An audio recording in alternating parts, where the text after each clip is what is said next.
जय श्री राम। ओम वक्रतुंड महाकाय सूर्यकोटि समप्रभ निर्विघ्नं कुरु मे देव सर्वकार्येषु सर्वदा। राम कीन्ह चाहि सोई होई, करे अन्यथा अस नहीं कोई। भगवान श्री राम ये वचन सुनकर परशुराम जी सोच में पड़ गए और तब संदेह हुआ कि कहीं ये लड़का ही तो नारायण का अवतार नहीं है। इसलिए परशुराम जी कहते हैं कि राम रमापति कर धनु लेहु, खैचहु मिटे मोर संदेहु। यदि तुम ही अवतार हो तो संदेह मिटाओ, राम रमापति का धनुष खींचो और चढ़ाओ। भगवान परशुराम भगवान श्री राम की तरफ अपना धनुष बढ़ाते हुए कहते हैं कि हे श्री राम, यह धनुष नारायण का है और बिना नारायण के इस पर और कोई प्रत्यंचा नहीं चढ़ा सकता है। यदि तुम ही अवतार हो नारायण के तो संदेह मिटाओ, तो मेरा संदेह दूर करो। राम रमापति का धनुष, हे राम यह रमापति यानी नारायण का धनुष खींचो और चढ़ाओ। इसको खींचिए और चढ़ाइए इस पर प्रत्यंचा, जिससे मेरा संदेह मिट जाए। खींचो मिटे मोर संदेह। भगवान श्री राम भगवान परशुराम के हाथ से धनुष लेते हैं और ले तो धनुष आप ही चल गए हो। जैसे ही हाथ में धनुष आया अपने आप प्रत्यंचा चढ़ गई और उस पर बाण चढ़ गया। परशुराम मन विस्मय भयउ। परशुराम जी देखकर विस्मित हैं कि भगवान नारायण का ये अवतार इतना शांत, इतना विनम्र। तब भगवान श्री राम परशुराम जी से कहते हैं कि आपको मालूम है कि रघुवंशी का बाण अगर प्रत्यंचा डोरी खींच गई और चढ़ गया धनुष पर बाण, तो उसका प्रहार कहीं ना कहीं होना चाहिए। अब आप बताइए, आपके पास दो विकल्प है। इस बाण से मैं आपके जितने पुण्य हैं, जितनी तपस्या और सिद्धियां हैं, जितने भी पुण्य आपने किए हुए हैं, उनका जो फल मिल रहा है वो सारा समाप्त कर दें आपके पुण्य, या आप मन की गति से कहीं भी आ जा सकते हैं। वो आवागमन की शक्ति आपकी छीन ली जाए। दोनों में से जो आप कहें वो आपसे इस बाण के द्वारा हम छीन लेंगे।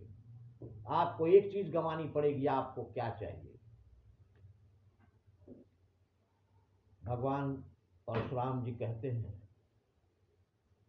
कि कश्यप ऋषि ने कहा था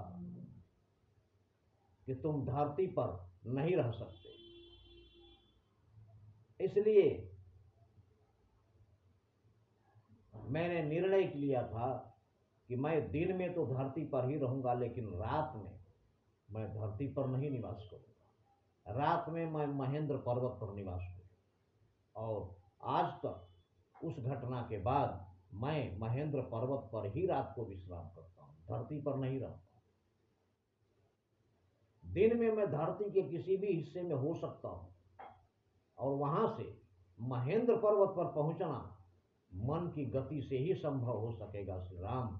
इसलिए आप हमारे जितने भी पुण्य हैं उनको समाप्त कर दीजिए। उनका फल हमें नहीं चाहिए। सिर्फ हमारे मन की गति से आवागमन पर प्रतिबंध मत लगाइए, नहीं तो मेरा रहना मुश्किल हो जाए। इसलिए आप अपने बाण को पूर्व दिशा में छोड़ दीजिए, जिससे मेरे जितने भी पुण्य हैं वो समाप्त हो जाए। भगवान श्री राम ने वो बाण छोड़ दिया और परशुराम जी भगवान श्री राम को सिर नवाकर कही जय जय जय रघुकुल के तू, भृगुसुत गए बनहि तप हेतु। जय जय रघुकुल के सूर्य भगवान श्री राम की जय हो, ऐसा कहकर परशुराम जी वन में हमेशा के लिए तपस्या करने के लिए चले गए।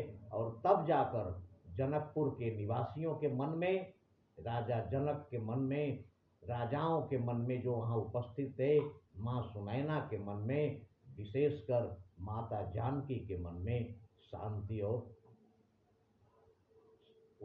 सद्भावना, शांति, सुख, खुशी, आनंद महसूस हुआ। इस प्रकार परशुराम जी और श्री राम जी का संवाद और लक्ष्मण जी का संवाद समाप्त हुआ। आगे माता जानकी का विवाह तो धनुष के अधीन ही था, धनुष टूटते ही विवाह तो उसी समय हो गया था, लेकिन सांसारिक रीति के अनुसार माता जानकी और प्रभु श्री राम का विवाह हुआ। कैसे हुआ, किस प्रकार हुआ, कब हुआ, ये अगले वीडियो में।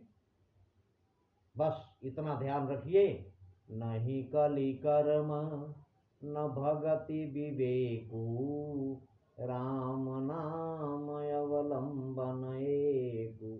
जय श्री राम।